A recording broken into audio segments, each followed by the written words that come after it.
Assalamualaikum warahmatullahi wabarakatuh.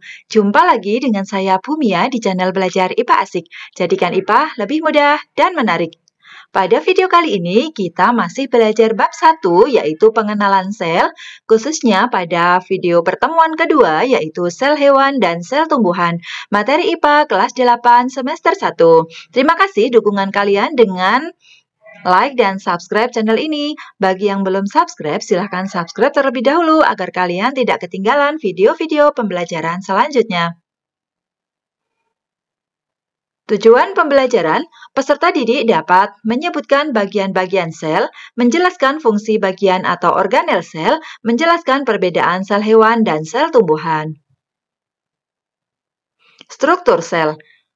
Ketika kita mengamati sel di bawah mikroskop, kita akan mendapati bagian-bagian dari sel. Bagian-bagian sel itu disebut dengan organel. Tiap organel memiliki fungsinya masing-masing. Secara umum, struktur sel terdiri dari 3 bagian besar, yaitu inti sel, sitoplasma, dan membran sel. Model sel. Karena sel itu sangat kecil, kita bisa membuatnya menjadi model, menggunakan model agar menjadi lebih besar dan mudah untuk dipelajari. Ini membedakan model sel hewan dan sel tumbuhan. Kalian bisa membuatnya dengan plastisin ataupun gabus atau bahan yang lain. Ada bagian nukleus, vakuola, sitoplasma, membran sel, mitokondria, kloroplas, dinding sel, dan juga membran sel tumbuhan. Nah, di sini nanti akan kita pelajari lebih lanjut bagian-bagiannya. Sekarang akan kita bedakan dulu sel hewan dan sel tumbuhan. Perbedaannya apa? Nah, pada sel hewan tidak memiliki dinding sel, sedangkan sel tumbuhan memiliki. Sel hewan tidak memiliki plastida, sel tumbuhan memiliki plastida. Sel hewan memiliki lisosom, sedangkan sel tumbuhan tidak. Sel hewan memiliki sentrosom, sel tumbuhan tidak memiliki sentrosom. Sel hewan timbunan zat berupa lemak dan glikogen, sedangkan sel tumbuhan timbunan berupa zat pati. Sel hewan bentuknya tidak tetap, sel tumbuhan bentuknya tetap. Sel hewan pada hewan tertentu memiliki vakuola, tapi vakuolanya kecil dan sedikit, sedangkan sel tumbuhan vakuolanya besar dan banyak.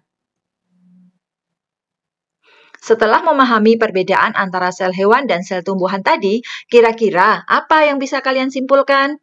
Jika salah satu jawaban kalian adalah hewan mampu bergerak sementara tumbuhan tidak, kalian sudah benar. Nah, apa yang membuat hewan mampu bergerak sementara tumbuhan tidak? Untuk menjawab pertanyaan tersebut, mari kita bahas satu persatu bagian-bagian sel atau yang biasa disebut organel. Organel dari sel tumbuhan dan sel hewan.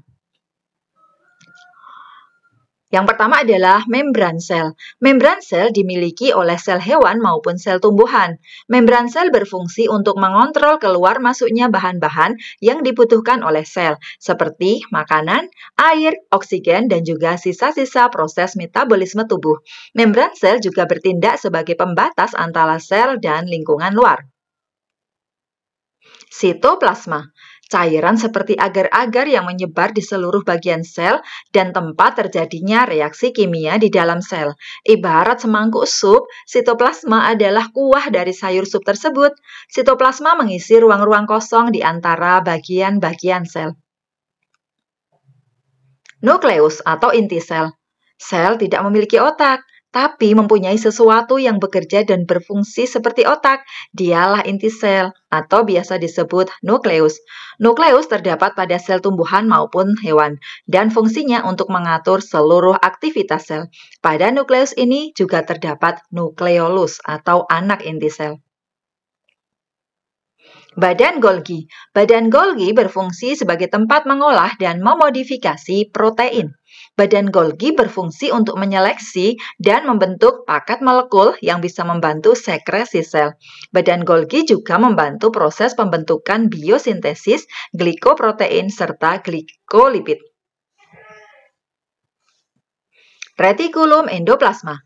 Retikulum endoplasma halus berfungsi untuk pembentukan lemak dan karbohidrat, sedangkan retikulum endoplasma kasar berfungsi untuk membentuk protein karena terdapat ribosom yang kasar. Ribosom. Ribosom adalah organel berukuran kecil dan padat yang terdapat dalam sel dan berperan sebagai tempat sintesis protein. Ribosom terletak pada retikulum endoplasma kasar. Mitokondria. Kalian bisa berlari, bermain, belajar, dan melakukan serangkaian aktivitas lainnya karena memiliki energi. Mitokondria yang terdapat dalam sel hewan dan tumbuhan adalah bagian dari sel yang memproduksi energi tersebut melalui proses respirasi sel. Seperti layaknya perusahaan listrik yang menyalurkan energi listrik ke rumah-rumah, begitupun mitokondria. Dinding sel. Dinding sel adalah bagian terluar dari sel tumbuhan yang berfungsi melindungi sel tumbuhan. Dinding sel hanya dimiliki oleh tumbuhan dan beberapa organisme bersel satu. Dinding sel ini bersifat kaku. Nah, dinding sel ini yang membuat tumbuhan tidak bisa bergerak bebas layaknya hewan. Vakuola. Sel menyimpan air, makanan, dan sisa hasil metabolisme di dalam vakuola.